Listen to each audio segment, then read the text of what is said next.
There were some teams that came out with great results. There were others going, can we take our mulligan now after we got through at Atlanta? How about winners, Alexis? Who do you think left Atlanta Motor Speedway feeling like a winner outside of Joey Logano?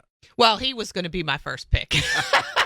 I had Joey Logano because of the fact that there was not one person that left Atlanta Motor Speedway this past weekend, happier than that man, knowing he can go into the next 2 weeks of round one and not have to worry about what's going on. But in that same camp, I'm going with Austin Cindric, who finished 10th. But when you think about Austin Cindric and about the day that team needed to have, they did that at Atlanta Motor Speedway. They ran up front. They won a stage, so they collected a ton of points, 37 points on the day for Austin, and actually make sure, 46. I'm sorry, 46 points on the day for Austin Cindric, and now currently sit plus 27 with 2 weeks left to go in the first round. And the reason why that's important is because we all know Austin is very good on super speedways. He's a Daytona 500 winner. But these other racetracks, he's good on road courses too, but hasn't showed as much prowess on those in the cup cars as he has shown on the super speedways. So being able to get those points up front early is going to allow him to have okay days the next 2 weeks, which is what that team really needed to be able to advance to the next round. They had a very strong car. They led every lap of stage 2 and kept everyone behind them. They looked really, really powerful. I agree. Nice day there for those two Team Penske drivers. Brad Gilley on the plus side. All right, well, like Austin Cindric, Alex Bowman moved himself over to the left side of the scoreboard, sitting at plus 27 with a top 5 finish, but not just a top 5 finish, stage points in both stages, second highest number of points on the day at 48, and put himself in a position where, hey, Watkins Glen, we already know he's good on road courses. He won at Chicago. We know he's good at short tracks as well. We go to Bristol. He's a Martinsville winner. He's a Richmond winner. Not that necessarily means he's going to be good at Bristol.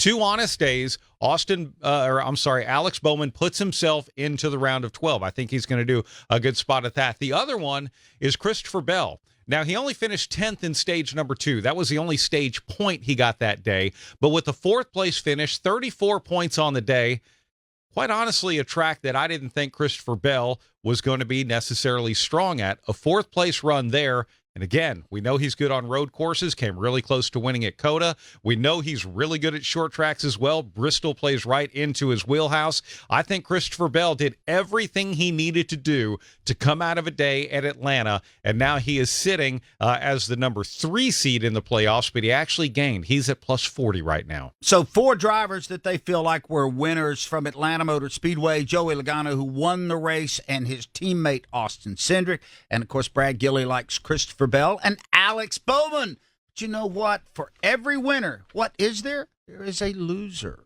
You loser! Loser! You're a loser! They are losers. I'm such a loser. Hank Hill is the loser. Le who? The her. You get nothing. You lose. Good day, sir. Well, there you go. Got to inject a little humor into the mix here. Brad Gilley, you want to give us your L's for the day? The shape of an L on her forehead. I was really hoping that Martin Truex Jr.'s year was going to be the opposite of 2023, where he won the regular season championship, but the bottom fell out in the playoffs. Well, this year he barely made it in on points, the last one to do so, and his playoffs have not started very well. Truex spent most of the day hanging just outside of the top 10 before getting involved in an incident, and for him finishing 35th in the race. He moves himself now minus 18 below the cut line. That's going to be really tough for him to recover. Toyotas haven't always necessarily been strong, except maybe Christopher Bell on the road courses. And, well, Bristol, that's a track that's probably been his Achilles heel as a Cup Series driver. My other one, Brad Keselowski. He is actually at minus 0. He's seated below the cut line right now. But where was he all day yesterday? A 19th place finish. This is a track yesterday at Atlanta where we would have expected RFK Racing to thrive, and they didn't. Brad Keselowski finished 19th, did not do any favors for himself, and that really surprised me that Atlanta was not an opportunity race for them. In fact, instead, it was just the opposite. All right, what about your other one? It was Keselowski and that was Truex. Keselowski was your second one, sorry. Alexis, I guess I belong in that camp.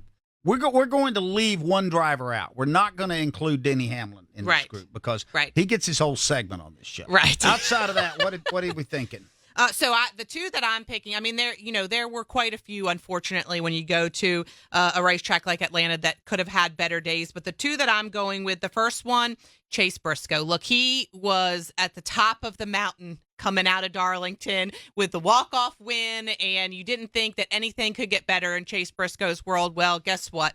NASCAR is a fickle game. You wait 1 week, and here he is finishing absolutely last at Atlanta.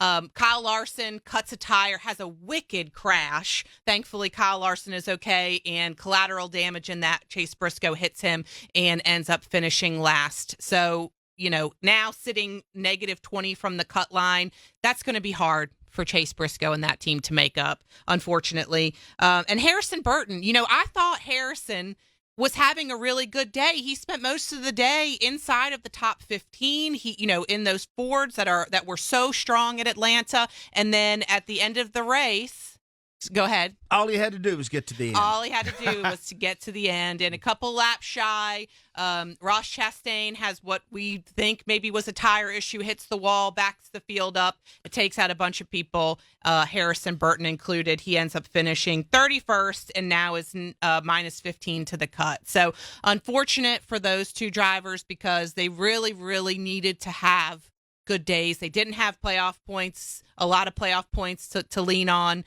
And so unfortunate circumstances for those teams. And Brad Gilly, pulling back the curtain, everyone in the media contingent that follows NASCAR really likes Harrison Burton. He's likable. Yeah. He'll stop and talk to you. He has had a miserable year. He got fired from his job. He did win a race at Daytona. Way to go. And I think there was a little sentiment. Maybe he could do something and actually get to the second round. Probably disappeared on that last lap crash. Would have been really cool to see. I mean, what a great story with that win at Daytona, the hundreds for the Wood brothers and everything. But truthfully, objectively, I don't know that anyone realistically, I think I might have heard one or two people making their pre-playoffs predictions that didn't have him out in the first round. Fact of the matter is they've been a 34th place team all season long. And everything they're doing now is playing with house money. And it's fantastic. And who knows? I mean, he still might be able to finish strong. But yeah, just the fact that was almost a big rub. You make the playoffs, you're having a good, honest day. You're probably going to be on the plus side when it's all said and done. And the next thing you know, your car ends up in the grass just before the checkered flag. In a wreck that you had nothing to do with. But that's the case at these plate-type racetracks. You get sucked into things that are not of your own making.